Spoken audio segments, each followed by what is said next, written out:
অংশগ্রহণে। নমস্কার, আমি মৌসুমী চৌধুরী। নমস্কার, আমি সুচিতা রায়। নমস্কার, আমি সেজুতি রায়। এবং আমি শাশ্বতী দাস। শুরু করছি আমাদের আজকের নিবেদন, চির শিশু রবীন্দ্রনাথ। যখন বালক ছিলেন, ছিল না কেউ সাথী। দিন কেটেছে একা একা, চেয়ে চেয়ে দূরের দিকে। জন্মেছিলেন অনাচারীর অনাদৃত সংসারে, চিহ্ন মোছা প্রাচীন হারা। প্রতিবেশীর পাড়া ছিল ঘনবেড়ায় ঘেরা। আমি ছিলাম বাইরের ছেলে, নাম না জানা। ওদের ছিল তৈরি বাসা, ভিড়ের বাসা। ওদের বাধা পথের আসা যাওয়া। দেখেছি দূরে থেকে আমি প্রাপ্ত, আমি কমতিহারা। নিঃসঙ্গতাই ছিল বিশ্বকবির শৈশবের সাথী। তাই তিনি কল্পনা বিলাসী ও অন্তর্মুখী। প্রকৃতির স্বাভাবিক নিয়মে তার জীবনেও শৈশব এসেছিল, কিন্তু অন্যান্য শিশুদের মতো সেই শৈশবকে একান্ত করে উপভোগ করা তার হয়নি। এক কথায় বলা যায় যে এই শৈশবহীন শৈশবকে সেই সময় উপলব্ধি করতে না পারলেও পরবর্তী প্রাপ্ত বয়সে অতীত চারণার মধ্যে দিয়ে অপ্রাপ্তির বেদনায় আর্ত হয়েছেন। আমিও ছিলাম একদিন ছেলে মানুষ। আমার জন্যেও বিধাতা রেখেছিলেন গড়ে অকর্মণ্যের জল, স্থল, আকাশ। তবু ছেলেদের সেই মস্ত বড় জগতে মিলল না আমার জায়গা। কিন্তু রবীন্দ্রনাথ আরো একবার নিবিড় করে উপলব্ধি করেছেন শৈশবকে, তার মাতৃহারা সন্তানদের শৈশব লীলায়। শৈশবের মায়ায় কবি চিরকাল আবদ্ধ ছিলেন।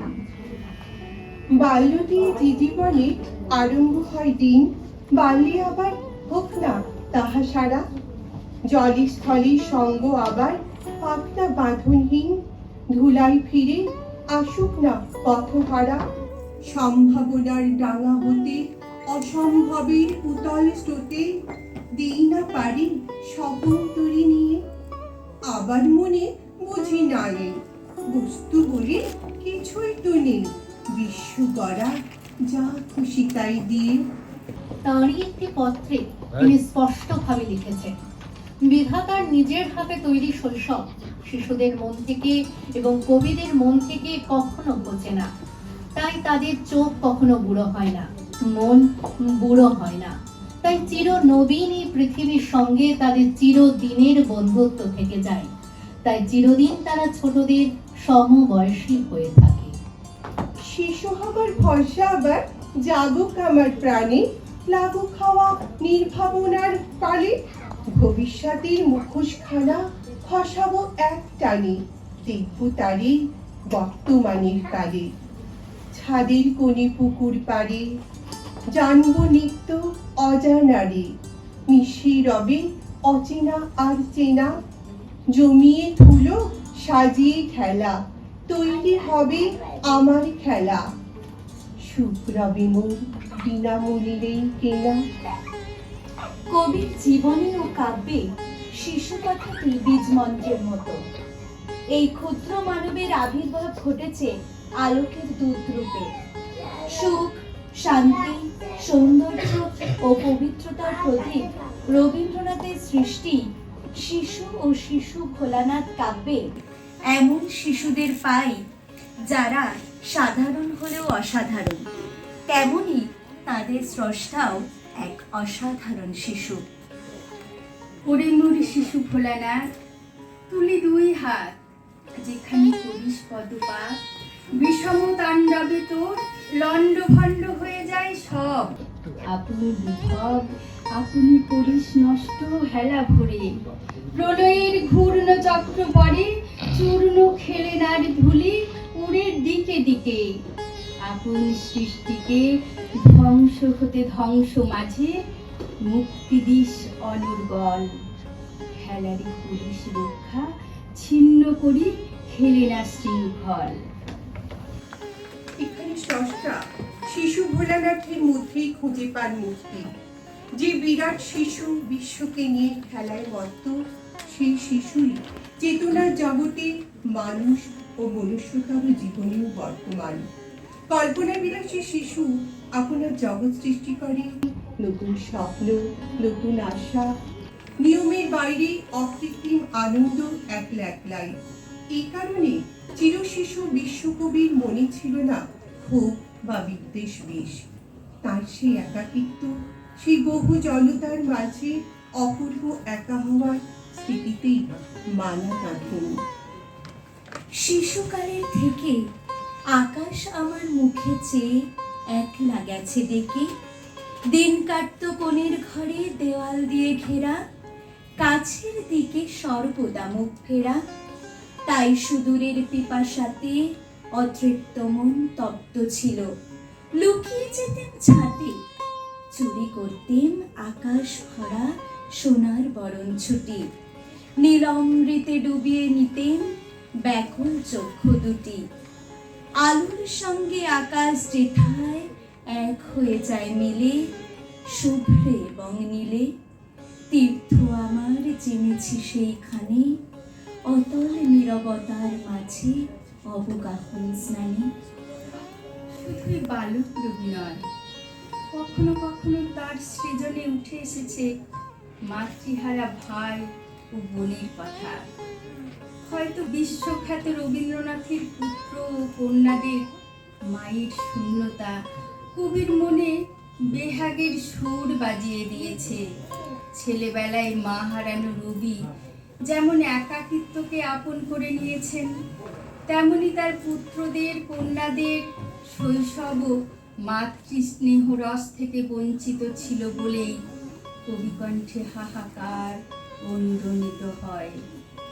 অন্ধকারে সিন্ধু তীরে একলাটি ওই মেয়ে আলোর নৌকা ভাসিয়ে দিল আকাশ পানে চেয়ে। মা যে তাহার স্বর্গে গেছে এই কথা সে জানি। ওই প্রদীপের খেয়া বেয়ে আসবে ঘরের পানি। মেয়ের হাতের একটি আলো জ্বালিয়ে দিল রেখে, সেই আলো মা নেবে চিনি অসীম দূরের থেকে। ঘুমের মধ্যে আসবে ওদের চুমো খাবার তরে, রাতে রাতে মা হারা সেই বিছানাটির পরে। পরিণত মনের ভাব ও ভাবনা থেকেই রচিত শিশু কাব্যের কবিতারা। এই কাব্যের সব শিশুরাই একান্ত একা ভাবুক ও মাতৃমুখী। তবু নিজের সন্তানের শৈশবের ইচ্ছেগুলির সাথে পিতা রবির চাওয়া পাওয়া মিলেমিশে একাকার।